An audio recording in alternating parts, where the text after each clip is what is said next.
Yo, what's up, guys? It's Jack. Welcome back to another video, and I apologize firsthand if my voice sounds a little off. I'm basically a little bit under the weather, but nothing too crazy. But if you're able to tell in my voice, I apologize. But that is definitely not going to stop me from making this commentary, because as of right now, we are 3 days away from Titanfall dropping, and the more I read and watch about this game, uh, the more excited I get. And quite frankly, uh, I am super stoked. And the thing is, with this game, they're just doing so many things right that, as players and as gamers, there are so many things about this game that we really don't have to worry about. Uh, and that's amazing. For instance, we don't have to worry about things like time to kill or things like, let's say, hit detection, skill-based matchmaking, uh, all these different kinds of things that in some other shooters we have to worry about. And that is an absolute blessing. We don't have to worry about supply drops, DLC weapons, and speaking of DLC weapons, they're going to be free in this game. But we don't have to worry about let's say pay to win and things like that. This game is doing every single thing right, and the biggest thing that this game is doing right is the fact that it is, simply put, a fun game.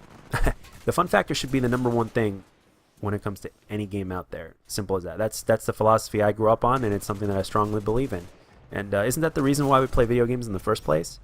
And the only reason that I can see people not having fun with this game is because some people don't like the super fast-paced movement or the wall running and stuff like that, and it may be too much for some people, or they just don't prefer it because they prefer something more boots on the ground, which is totally understandable. I myself have a soft spot for that. This game though does play a little bit more to the way I like to play, which is crazy rushing, but that's not everybody, and I totally understand and respect that. So something I can definitely sympathize with. But with that being said, also I can't help but feel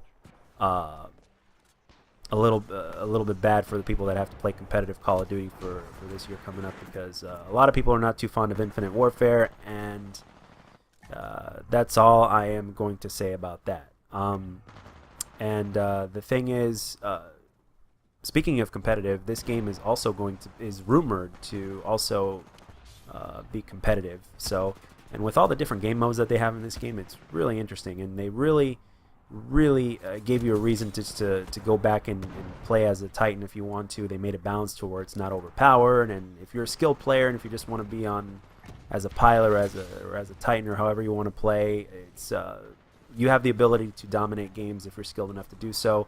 And at the same time, even if you're new, it makes it fun to play, because this game overall is just satisfying in pretty much every way. In terms of that I just mentioned, I mean, they've added more weapons. They're not dividing the community by by doing things like supply drops or DLC that you have to pay for. And I've never really been a big fan of DLC. I mean, if it's good, I'll buy it. I don't care. But like with map packs and stuff, they're not dividing the community, so matchmaking is still going to be smooth. Um, the hit detection is spot on. Time to kill is fine. You got your Titans, you got your pilots, you got your different game modes. You've got a level progression system. You've got more weapons to play with, and from what I've seen, they're all, and I've played some of it from the tech test. Obviously, they're all really different. And one of the things that the tech test did right with me is, even in the beginning of the tech test, I was slightly struggling, and this game made me want to play more to get better. Why? Because it was satisfying whenever I pulled off a kill, or whether I was doing some crazy things on the wall and then jumped off the wall and then killed somebody, or taking out a Titan. Even though I didn't play much of modes with Titans, I just got addicted to pilot versus pilot. But all those different things became extremely satisfying, and for me, that I used to be a noob back in the life cycle of Black Ops 2, and the game had that fun factor that made me a better player, simply because of the fact that it had me coming back to the game, especially as I learned how to play it. And then the better I got, the more I played it, and the more fun I had with it. And this game reminded me of that back when I played the tech test, and that is definitely a formula for success, in my opinion. So even when you talk about from a competitive standpoint, if this game does become competitive, I am I'm really eager to see what they're going to do with all the different modes that they've added in, and and the weapons. And I can't really wait to see what competitive players end up doing. And at the same time, you can always learn from competitive players, from the best out there. So, and we'll see what happens. We'll see. Maybe some players from one game might jump over to another one, so to speak. You never know. You might have some competitive COD players jumping over this. I don't know. I'm just speculating. I honestly don't know anything. This game might not be competitive at all, and nothing's been said that I've heard of. So I'm just speculating. It's just my imagination running wild at this point. But for the most part, this game is doing more right. That's the only thing that I've seen that this game is not doing right is well, actually, it's not something that the game can help, because it is called Titanfall and it is fast-paced. So for some people, they may not like the whole, Titans, or some people don't like pilots, or some people don't like both, because they're both pretty fast-paced. Although the Titans are fairly slower, but other than that, this game has pretty much something for everybody. And the thing is, another big thing is that there are a lot of gamers out there, a lot of people in general, that are just living from paycheck to paycheck, and we have very little money to put on the side for games, So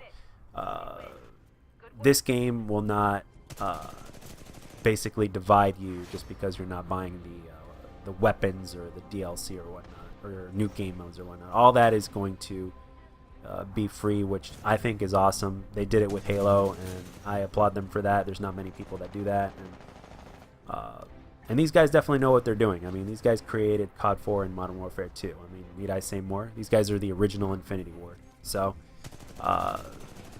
with that being said, I tip my hat to these guys, and I am literally counting down the days. And yes, I will be streaming it on midnight release, unless something comes up and there's an emergency. But I will be streaming it, and for those of you guys wondering why I didn't stream Infinite Warfare, I'm pretty sure you can guess why, or as far as the beta is concerned. So, and I will not be getting Infinite Warfare if you watched my last video. So, but with that being said, guys, I'm out of time for this video, and the countdown has officially begun, and Titanfall is 3 days away, and I can't wait. If you guys like this video, let me know, and if you don't, let me know what I can do to make my future videos better, and I'll catch you guys on the next one.